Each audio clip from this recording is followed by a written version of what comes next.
You're sitting in the ruins of what you thought your life would be. The job that defined you, gone. The relationship you built your future around, shattered. The identity you wore like armor, stripped away, piece by piece. And in the silence that follows, a terrifying question emerges from the depths. What if this destruction isn't random? What if the universe is examining you, testing whether you're ready for what comes next? Most people run from this thought.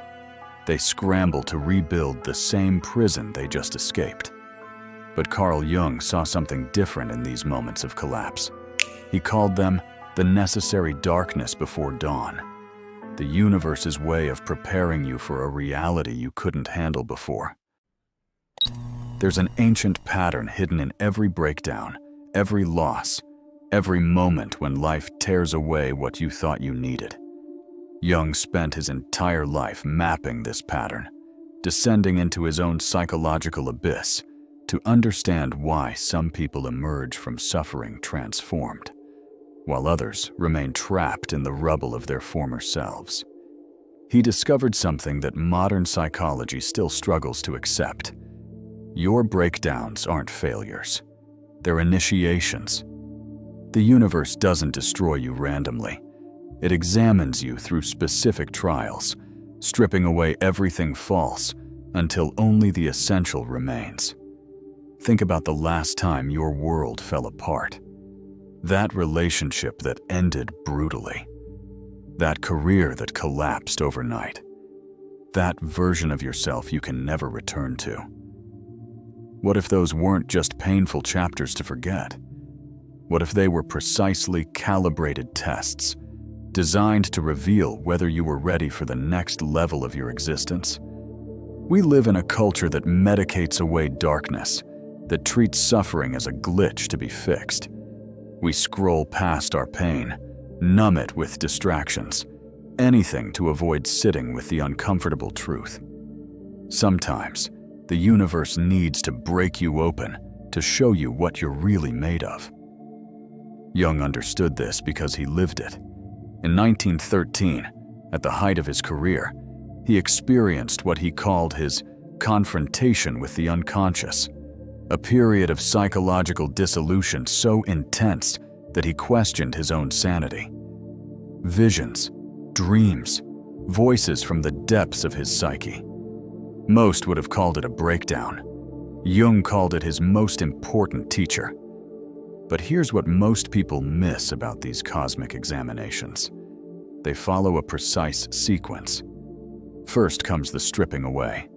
The universe removes everything you use to avoid yourself. Your achievements, your relationships, your carefully constructed identity. It's not cruel. It's surgical. Like a master sculptor chipping away everything that isn't the true sculpture beneath. And when that chipping is done, when you're left with nothing but raw stone, that's when the real examination begins. That's where we go next. Picture a seed buried in dark soil. From its perspective, it's dying.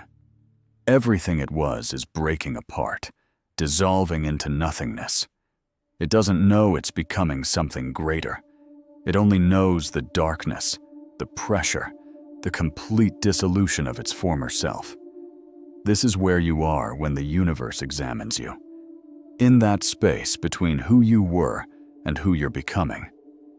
Jung called it the night sea journey, a descent into the unconscious where all your shadows wait. Your shadows. Those parts of yourself you've spent a lifetime denying. The rage you smile over. The dreams you called childish. The power you pretended you didn't want. When the universe tests you, it forces you to meet these exiled pieces of your soul. I knew someone who built their entire life around being needed. A successful executive, always the problem solver, always the one others turned to. Then illness struck. Sudden, severe. Everything they'd used to define themselves, their productivity, their indispensability, vanished overnight. For months they fought against it, tried to maintain the same pace, the same identity, even as their body rebelled. But the universe is patient in its examinations. It kept stripping away layers until they had no choice but to face the truth they'd been running from their entire life. They didn't know who they were without their usefulness to others. In that terrifying emptiness, something shifted. They started having dreams, vivid, archetypal dreams that Jung would have recognized immediately.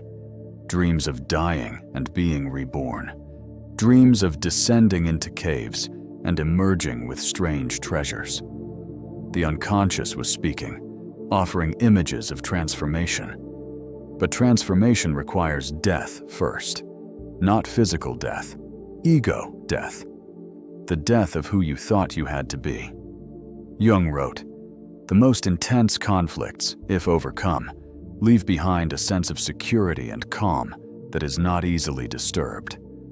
But notice that word, overcome. Not avoided, not medicated, not distracted from. Overcome through direct encounter. The universe's examination isn't gentle because transformation isn't gentle. You can't become who you're meant to be while clinging to who you were. The old skin must be shed completely. The butterfly must accept the complete dissolution of the caterpillar. This is why so many people fail the test, not because they're weak, but because they try to negotiate with transformation. They want to keep one foot in their old life while stepping into the new. They want revelation without revolution. Growth without grief. But the universe doesn't negotiate. When it's time for your examination, it creates conditions that make your old life impossible to maintain. That job you're clinging to becomes unbearable. That relationship you're afraid to leave becomes toxic. That identity you're wearing becomes a straitjacket. Some call it bad luck. Jung called it individuation, the process by which you become who you truly are, not who you learn to be. The examination intensifies when you resist. Try to maintain your masks, and the universe will create situations that make them impossible to wear. Try to avoid your shadows, and they'll appear in every relationship, every conflict, every moment of unexpected rage or grief. A woman once told me she spent years trying to be perfect. The perfect mother, perfect wife, perfect professional. Then her teenage daughter developed an eating disorder, mirroring back every suppressed shadow of control and perfectionism. The universe was holding up a mirror, saying, "Look at what your denial creates." The examination was brutal. Everything she'd built her identity on, her ability to control outcomes, to maintain appearances, to be beyond reproach, crumbled. But in that crumbling, she found something she'd never had: authenticity, the ability to be flawed and human and real.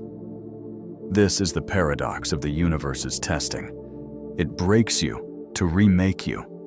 It empties you to fill you with something real. It destroys your false self so your true self can finally breathe. There's a moment in every genuine transformation when you realize something shocking. You're not the same person anymore. Not metaphorically, literally. Your old reactions don't fire. Your old fears don't grip you. Your old patterns feel like clothes that no longer fit. Jung experienced this after emerging from his confrontation with the unconscious. He wrote about feeling like he'd died and been reborn, not as a better version of his old self, but as someone fundamentally different. Someone who had integrated their shadows, faced their depths, and emerged whole. This is what the universe is examining you for, not to punish you, but to see if you're ready for this level of transformation. Can you let go of who you were?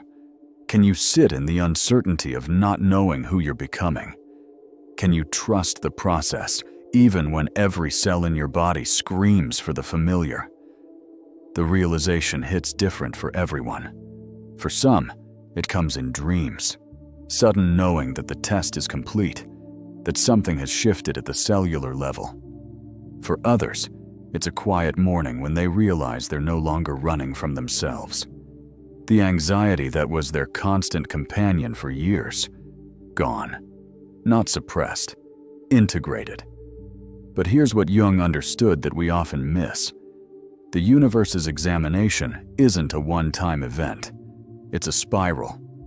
Each time you think you've arrived, another layer appears, another shadow emerges, another false self needs to die. The difference is, once you've been through it consciously, you recognize the signs. That restlessness that preceded your last transformation. That sense that your current life is becoming too small. That pull towards something you can't quite name. You start to see the examination not as punishment, but as invitation. The universe saying, you're ready for more truth, more depth, more of who you really are. So where does this leave you, sitting in whatever darkness you're currently facing?